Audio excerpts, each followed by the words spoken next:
Halo sahabat Oncinema, sekarang saatnya kita memapar kisah hidup Mike Tyson si leher beton, mantan juara dunia tinju kelas berat yang memiliki pukulan paling maut yang pernah ada. Dikenal dengan pribadinya yang juga kontroversial, karakter yang keras, tidak jauh pastinya karena output dari lingkungan yang keras pula. Besar di wilayah Brownsville, kota New York yang lekat dengan peredaran narkoba, pelacuran dan pembunuhan. Tyson kecil yang gendut dan polos ini selalu jadi korban bulian anak sekitar. Tyson cilik yang dasarnya anak yang pendiam enggak pernah mau untuk melawan sehingga terus mengalami pembulian kekerasan juga. Kerap ia saksikan di dalam rumah karena ibunya, yang seorang perawat itu seringkali berantem dengan mantan suami dan pacar-pacarnya. Pacar terakhir bahkan sedemikian berengsek dia mencuri semua uang milik Lorna. Terpaksalah Mike beserta ibu dan kakaknya harus tinggal di bangunan terlantar. Terpaksa pula sang ibu harus menjual diri untuk menghidupi diri dan anak-anaknya. Sampai kelas 2 sekolah dasar, sebetulnya jiwa Mike belum terkontaminasi dengan kekerasan, sehingga suatu hari seorang anak melakukan kekejaman yang sangat terhadap Mike. Saat itu Mike lagi sayang-sayangnya dengan burung merpati selama itu.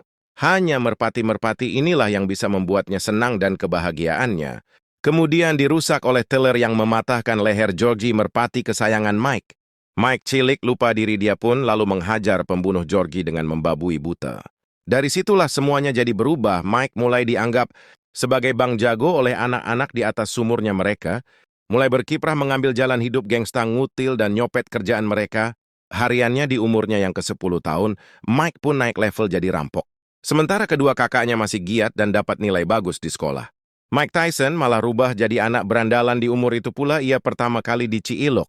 Oleh polisi reputasi makin naik di jalanan sebagai seorang bang jago, maka dari itu Mike pun sering mendapatkan tantangan untuk melakukan duel. Mike selalu memenangkan pertarungan itu dengan skillnya dalam berduel ia pakai untuk membalaskan dendam terhadap anak-anak yang dulu sering membuli ia. Mike pun jadi rutin keluar masuk tahanan di kantor polisi dan jadi rutin pula dihajar oleh emaknya. Suatu hari Mike dimasukkan ke tahanan yang lebih besar yaitu ke penjara Tyrone. Namun alih-alih dikapok ia malah jadi betah karena di sana ia bisa ketemu dengan teman-teman lamanya. Mike terus rutin keluar masuk penjara hingga umurnya hendak masuk di umur ke-14 tahun. Suatu hari ia mendengar obrolan teman satu tahanan yang sama-sama lagi bonyok habis latihan tinju. Mendengar hal itu Mike pun menantang bahwa ia akan lebih jago dari kedua. Temannya esoknya ia pun diantar ke sasana di tahanan dan langsung ditarungkan dengan seorang anak kulit putih. Namun karena enggak ada teknik dia pun, jadi asal pukul dan berakhir kok kena hajar di bagian lambung. Mike berakhir memohon agar Mr. Stewart sang pelatih mau menerimanya sebagai murid sang pelatih yang sudah mendengar reputasi. Mike menolaknya, ia malas harus terlibat dengan anak yang enggak disiplin dan enggak patuh. Dengan aturan Mike tetap memaksa untuk diterima sebagai murid Mr. Stewart, kemudian memberikan syarat agar Mike benerin dulu kelakuannya selama berada di penjara termotivasi untuk diterima sebagai murid sasana. Tim Mike pun mulai giat belajar dan di akhir semester malah berhasil menerima penghargaan sebagai murid terbaik tahanan. Mr. Stewart mulai menerimanya sebagai murid. Dan cuma dalam hitungan 2 bulan saja, Mike sudah jadi petinju yang gahar di sini. Mike mulai menemukan martabatnya. Sebagai seorang yang bukan sampah, Mr. Stewart yang amazed melihat perkembangan, Mike akhirnya menawarinya untuk dipertemukan dengan pelatih senior yang bisa membawanya naik level lebih tinggi. Nama pelatih itu adalah Cass D'Amato. Pelatih gaek ini pernah membawa seorang Floyd Peterson dan Jose Torres menjadi juara dunia. Mike akan segera menjalani masa percobaan. Dan Mr. Stewart nggak mau kalau nantinya Mike malah terbiasa lagi hangout di daerah Brownsville. Saat itu sang pelatih Mr. Cass D'Amato dalam kondisi karir yang enggak jelas dan hanya punya gym kecil di daerah Catskill, masih di kota New York. Cass sudah terkesan ketika ia pertama kali melihat Mike yang dibawa oleh Mr. Stewart melakukan sparring di gym miliknya, apalagi ketika ia mengetahui bahwa umur anak ini masih 13 tahun. Cass yakin bahwa anak inilah petinju yang selama itu ia tunggu-tunggu, petinju yang akan menjadi fighter yang teredan dan terbuah sepanjang masa. Mike enggak ngeh dengan segala ucapannya. Perhatiannya saat itu malah kepada bunga mawar yang seumur hidup baru pertama kali ia lihat langsung di dapur. Tersebut bunga yang akhirnya ia bawa pulang untuk ia hadiahkan kepada ibunya. Mulai dari saat itu ia pun makin sering bertandang ke rumah Cass. Sang pelatih memberinya banyak masukan soal filosofi bertarung, meskipun anak ingusan ini enggak pernah ngerti segala ucapannya. Yang paling ia ngerti ketika Cass mengajarinya untuk tampil dengan meninggalkan kesan. karena seorang petinju pun harus bisa menghibur penonton. Gimmick yang akan ia tampilkan adalah power dalam pukulannya yang cepat dan biadab. Mike berlatih tak akali dalam 1 minggu dan malam harinya, ia langsung balik ke penjara Tyrone. Suatu hari tiba saatnya Mike bebas dari penjara, hal yang dikhawatirkan bahwa nantinya Mike akan kembali terpengaruh oleh lingkungan Brownsville yang membagongkan. Untuk itu Cass pun sengaja datang ke rumah Mike untuk menemui Lorna. Ibunya Mike, KH, menawarkan diri untuk menampung Mike di rumahnya. Lorna sendiri tidak memberinya sambutan hangat, ia malah tersinggung karena merasa dianggap nggak akan bisa mendidik Mike di rumahnya. Lorna nyinyir kepada Cass karena ia menganggap bahwa kakek tua ini hanya bermaksud manfaatkan anaknya. Namun karena ia melihat bahwa anaknya pun terlihat berminat untuk tinggal di rumah pelanya, akhirnya Mike pun mulai tinggal bersama keluarga besar Pak Pelatih. Meskipun seringkali diledek karena nelan buter seperti layaknya makan keju, Mike tidak berusaha untuk berontak. Kak sendiri yang menyadarkan bahwa justru ia harus manfaatkan posisinya yang seringkali dianggap remeh. Orang KH punya rencana untuk membawa Mike ke Junior Olympic sebelum masuk ke Olimpiad, sesungguhnya dengan target medali emas nanti di umur Mike yang ke-18. Setelah Olimpiad, barulah ia masuk UK Pro dengan target sabuk juara dunia. Mike pun lanjut menjalani kehidupan di rumah Cass dengan berbagai program latihannya. Namun sesekali ia sempatkan diri untuk pulang ke rumah Sang ibu sempat memintanya untuk balik ke rumah, namun Mike ternyata lebih kerasan tinggal bersama Cass. Melihat perkembangan Mike yang sangat pesat pun jadi tergoda untuk mencarikan Mike sebuah ajang tarung. Ia pun asistennya untuk mencarikan di arena-arena amatiran. Suatu hari Teddy sang asisten mendaftarkan Mike di sebuah arena tinju ilegal. Mike sempat ditolak karena umurnya yang masih 14 tahun. Namun, ketika Teddy akhirnya bilang bahwa umur Mike sebetulnya adalah 18, ia pun diterima. Untuk melakukan tanding, Mike sempat merasa ketakutan. Ia harus tarung menghadapi orang-orang dewasa. Mike sempat kabur dengan alasan hendak keluar nyari gorengan. Namun ternyata Mike malah berhasil memukul KO lawan dalam pertandingan pertamanya. Itu Cass pun makin yakin dengan prospek petinju asuhannya ini. Satu saja yang ia kritisi agar Mike lebih arogan lagi ketika ia memenangkan pertarungan. Jangan seperti yang kaget jika ia menang. Dari semua ucapan Cass kali itu yang membuat Mike nangis terharu bahwa kini dirinya tidak akan lagi jadi korban bulian orang. Pada tahun 1941 di umurnya yang ke-15 tahun,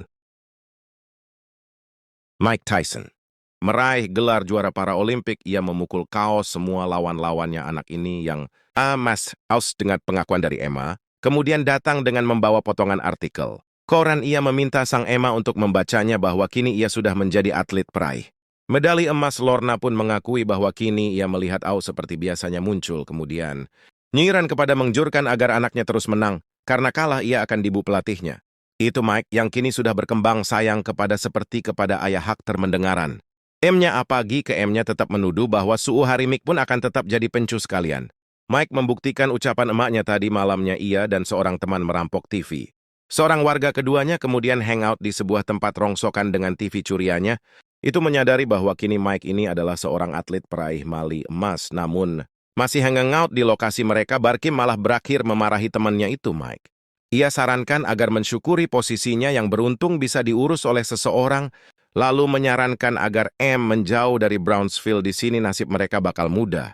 Untuk ditebak suatu hari mereka akan mati di jalanan seperti teman-teman yang lainnya. Ucapan Barkim itu terbukti 3 bulan kemudian ketika temannya Mike ini meninggal ditembak di jalanan. Kematian temannya disusul dengan kematian Lorna yang disebabkan oleh penyakit Care. Meskipun ada sedikit rasa benci, namun Mike tetap sedih harus ditinggal oleh ibunya, apalagi karena ia belum bisa bikin M-nya bangga. Cass berusaha menghibur Mike. Ia janji tidak akan pergi sebelum Mike berhasil sukses. Untuk itu sekalian saja ia meresmikan hubungan mereka yang memang sudah seperti sebuah keluarga. Kedamato secara resmi mengadopsi seorang Mike Tyson. Setelah mendapatkan pengakuan sebagai anak, Mike pun makin termotivasi untuk berlatih keras mengikuti camp ayah angkatnya. Alasan yang paling utama karena Mike tidak ingin mengecewakan Cass dan ingin agar ayah angkatnya ini terus menyayanginya. Tibalah Mike di momen Olimpiade yang jadi incaran, namun sayangnya di final ia malah kalah oleh Henry Tillman. Menerima kekalahan itu Mike bukannya kecewa, namun lebih kepada takut kalau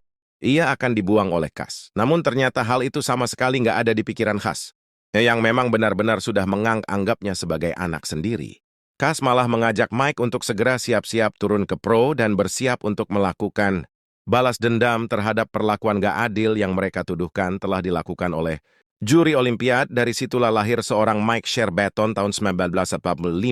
Dilalui Mike dengan serentetan kemenangan untuk tambah memuluskan karir KH, kemudian membawa Mike kepada dua manajer Jimmy Jacobs dan Bill Kay.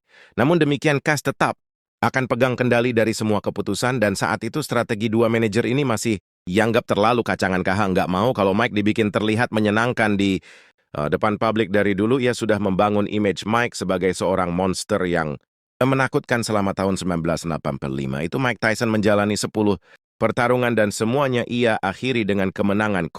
Tepuk tangan. Akhir tahun 85 itulah kesehatan Cass makin memburuk sehingga harus dirawat. Di rumah sakit Mike sendiri masih berharap bahwa ayah angkatnya ini akan segera pulih.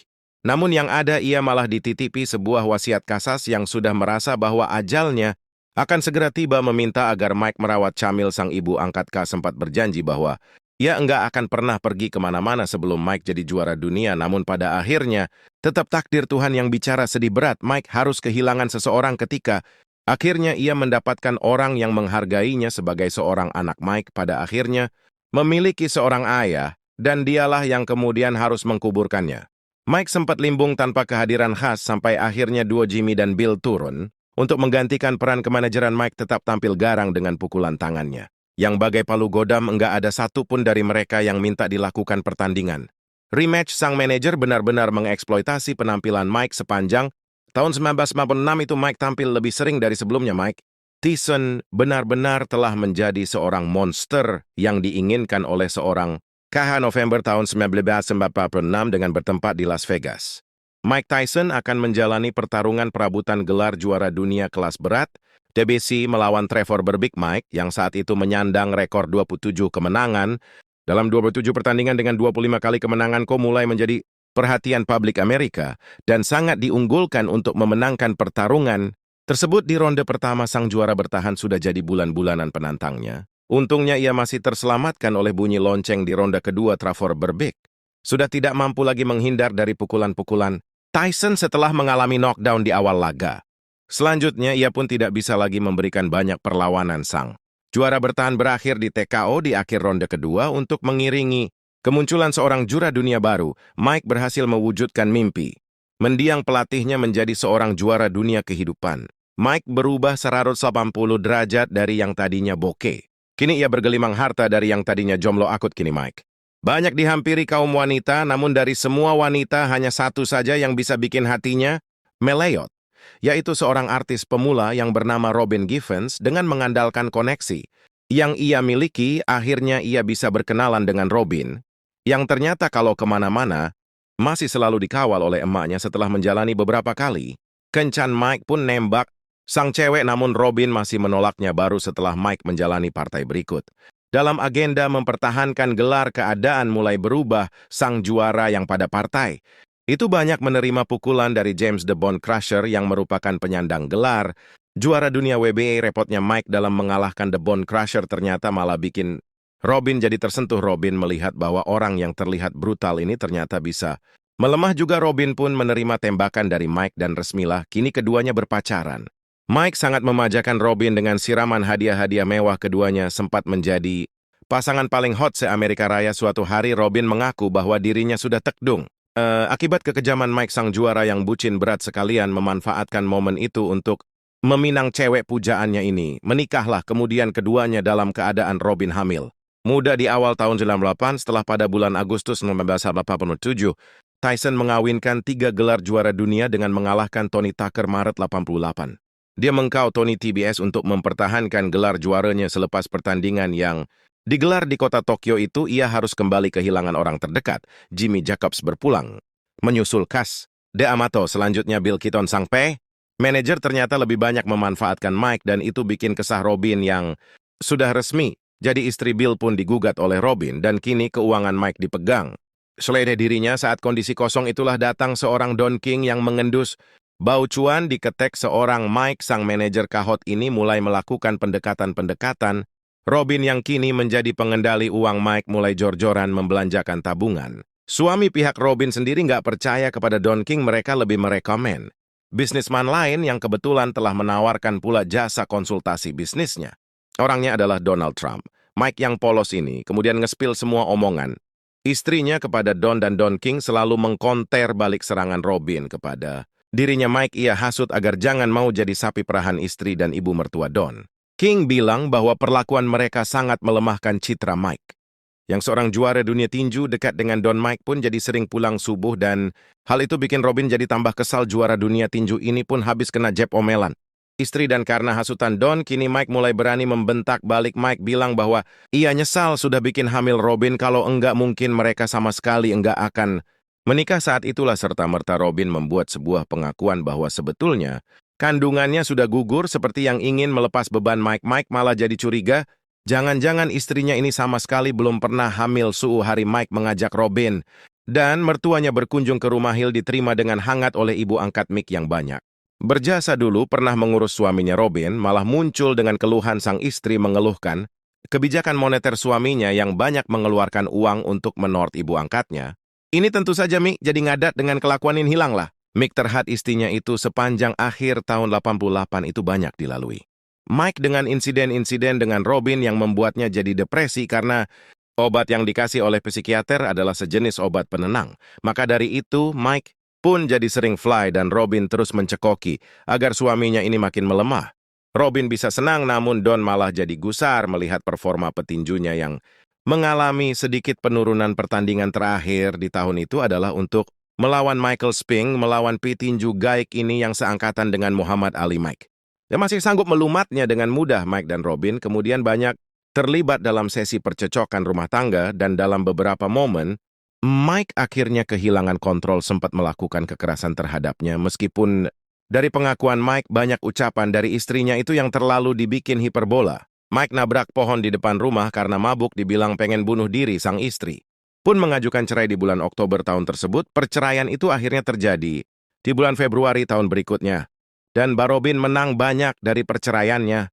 Momen yang membuatnya kemudian memiliki label seorang wanita paling dibenci di komunitas olahraga Amerika. Lepas dari Robin, Mike kembali menjomblo dan terjeremus dalam kehidupan yang makin ugal-ugalan. Story dari seorang Mike Tion bahwa dia ini anak yang linglung, tidak punya pegangan dan tidak punya tempat berlindung. Maka dari itu, lepas dari Robin dan Bill Seaton, ia pun dengan gampang masuk ke cengkeraman seorang Don King yang memperlakukannya seperti seorang anak. Sang promoter yang kemudian membawanya kembali tampil di ring untuk mempertahankan gelar karena sudah enggak ada lawan di Amerika. Korban selanjutnya sampai harus dicari ke tanah Inggris orangnya adalah Frank Bruno. Juara Inggris itu ia pukul KO di ronde kelima. Setelah kemenangan melawan Bruno, gelar raja mulai melekat pada diri Tyson. Sebagaimana halnya seorang raja, ia pun jadi bebas untuk bertindak seperti layaknya seorang sultan. Soal ngemedif mobil, biar punya betap mah urusan gampang. Betap itu dipakai oleh Mike untuk ngebungkus cewek-cewek bubaran pub. Mike bahkan sampai mengubur ulang makam ibunya. Mike menggantinya dengan peti mati yang baru. Mick sengaja agar ibunya yang dulu sering kiali meremehkannya bisa merasakan bahwa kini ia telah bersemayam di atas peti mahal yang dibeli dari uangnya. Saking dendamnya Mike ini kepada sang ibu, Mike kembali tampil di ring pada bulan Juli. Di tahun tersebut pertarungan mempertahankan gelar dengan mudah. Carl the True Williams, tiket mahal itu hanya berisi 1 menit saja pertunjukan.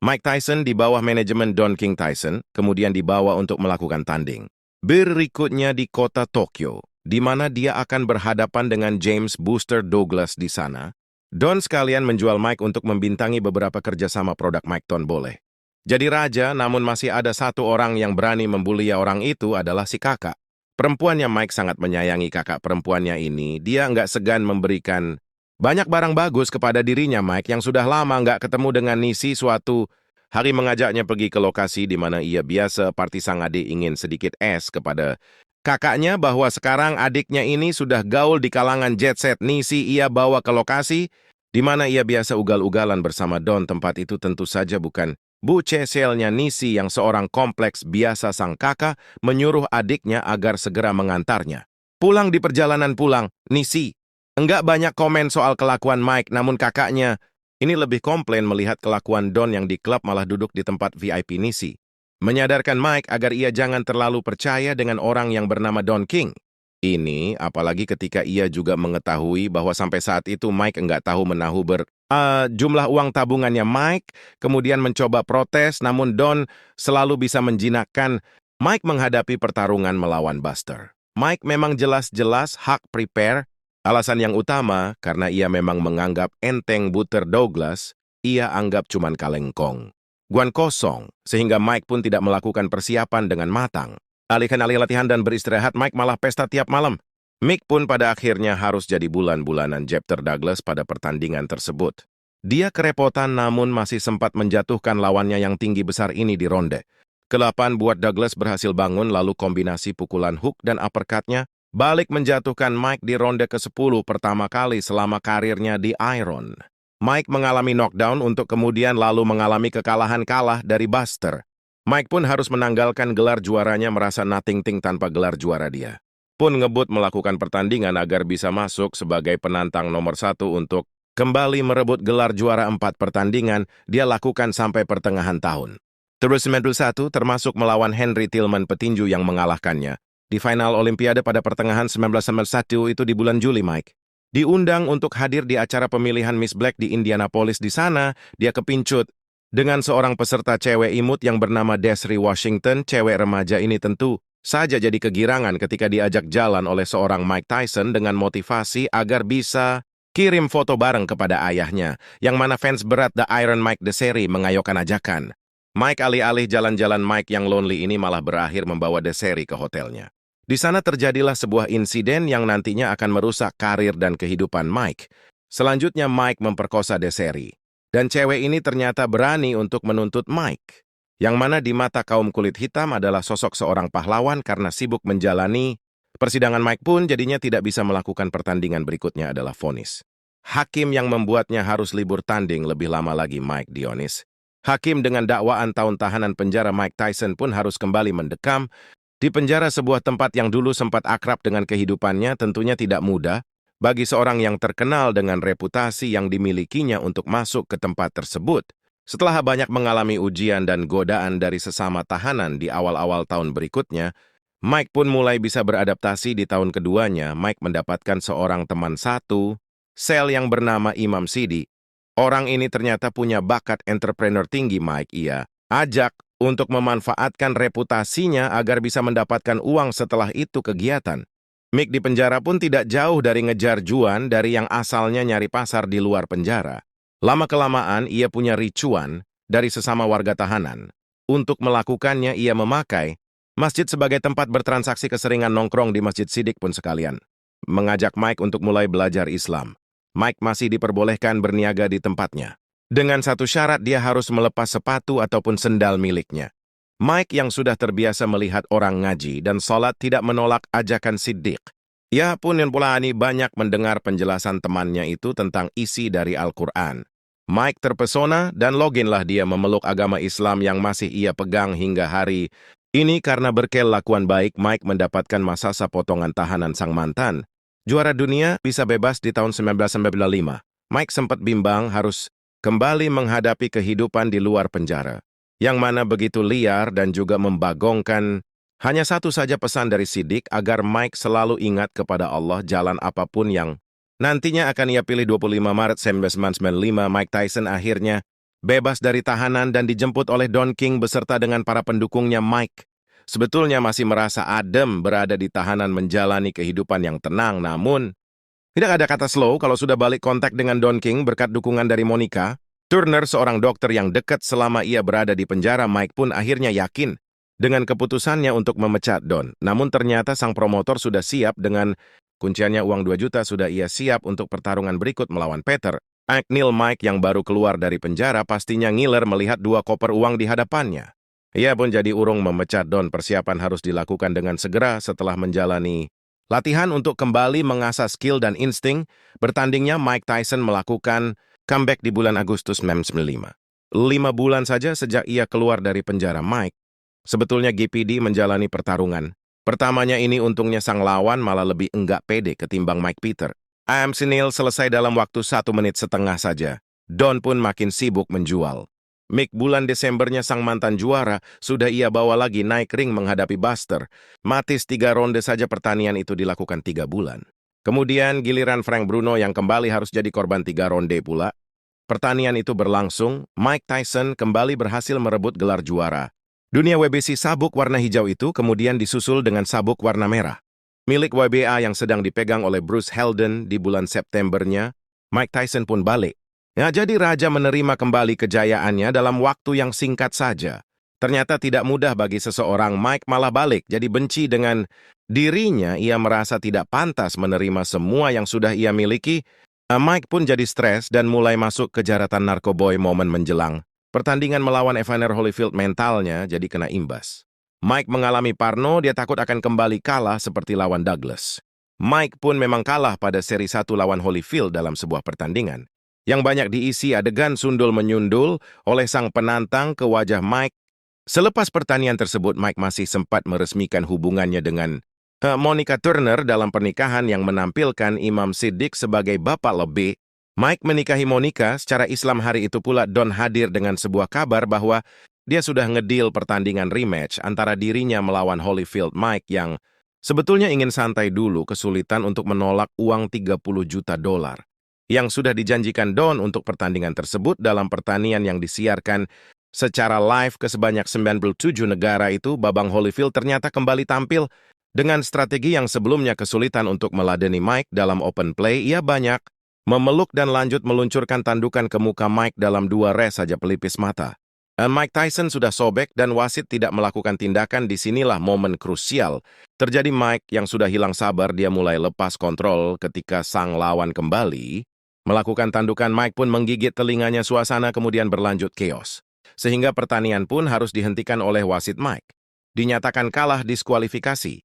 Akibat pelanggaran yang dilakukannya, Mike merasa bahwa pelanggaran itu hanya akan berbuah hukuman saja dari pihak Asosiasi TJO Profesional. Dia tidak memperhitungkan bahwa tindakan itu akan pula diganjar hukuman oleh lingkungan sekitar yang akan berakibat buruk pada karirnya. Kemudian seluruh media, bahkan Presiden Amerika kasih komentar soal insiden itu. Tekanan makin berat dan Mike pun makin dalam terjerat narkoba. Dalam kondisi kacau balau itu, Mike terus dipaksakan untuk bertarung karena dia pun sangat bernafsu untuk merebut kembali titel juaranya tahun 2002.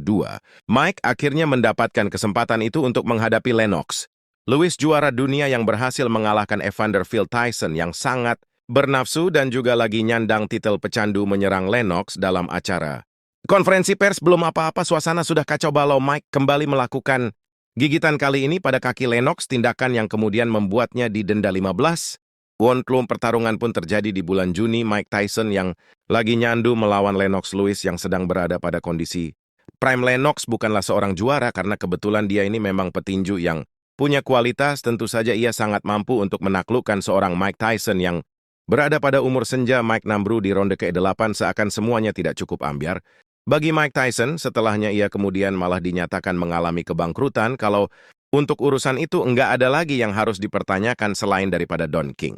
Don King sempat menghindar untuk menemui Mar dan ia baru mau menemuinya di kota Florida. Dalam perjalanan menuju hotel, Mike yang sudah kadung nengadat ini langsung menyerang Don di dalam mobil. Ia menendangnya sampai kemudian terjadi adegan kejar-kejaran di pinggiran tol seperti adegan film kartun. Selanjutnya, Mike pun bertarung hanya demi bisa bayar uang cicilan pada pertarungan melawan Kevin McBride di bulan Juni 2005. Mike mundur di ronde ke-9. Dalam caranya setelah pertandingan, ia menyatakan bahwa dirinya sudah kehilangan gairah untuk melakukan pertarungan demi menjaga citra olahraga yang dicintainya. Pada kesempatan itu pula, ia langsung menyatakan diri resmi pensiun dari olahraga tinju. Selepas momen itu, Mike pun otomatis sudah nggak layak jual. Semua orang langsung meninggalkannya. Hanya satu orang saja yang sampai saat itu masih mau tetap bertahan. Orang ini adalah lagi-lagi seorang wanita. Dia bernama Lakia Spicer, yang akrab dipanggil Kiki. Wanita ini sebetulnya bukan orang baru. Mike kenal Kiki sejak umurnya masih 18 tahun. Di tahun 1985 mereka kembali dekat ketika Mike sudah menikah dengan Monica. Berbeda dengan Monica yang seorang dokter dan berasal dari keluarga intelek, yang bikin Mike sering kiali merasa enggak pantas background. Kiki enggak jauh beda dengan dirinya. Keduanya sama-sama pernah mengalami di penjara dalam keadaan tekdung juga akibat kekejaman Mike. Kiki harus menjadi tumbal dari kasus penggelapan uang yang sebetulnya dilakukan oleh orang tuanya. Kiki berada di samping Mike saat Samantan juara sedang berada dalam keadaan bangkrut. Saat berada bersama Kiki pula, Mike akhirnya mau menjalani terapi untuk menanggulangi pemulihan jiwa. Wanita ini pula yang berhasil membuat Mike mau meninggalkan narkoba for real tahun 2009. Mike pun meresmikan hubungannya dengan wanita ini yang kemudian memberikannya 2 tambahan. Anak Seiring dengan membaiknya kesehatan mental Mike, kehidupannya pun makin terhindar. Dari gonjang-ganjing lewat terapi yang ia jalani pula, Mick bisa berdamai dengan masa lalunya. Ia mulai bisa memaafkan kata-kata ibunya yang dulu sering membuatnya merasa sampah sampai saat ini ia aktif berada di belakang layar masih dalam seputar kegiatan tinju dan juga dunia entertainment. Mike pun terus berusaha untuk menjadi muslim yang baik terakhir. Kali ia melakukan umrah di tahun 2022 lalu bersama dengan DJ Khalid. Profil seorang Mike Tyson adalah seperti seorang gladiator yang harus bertarung dengan beberapa binatang buas di dalam sebuah pit. Seorang lelaki petarung yang harus terus menjalani laga yang keras dalam arena kehidupan. Oke, demikianlah ceritanya bro dan sis kita. Tim Sotok cabut dulu, sampai jumpa di video kita selanjutnya.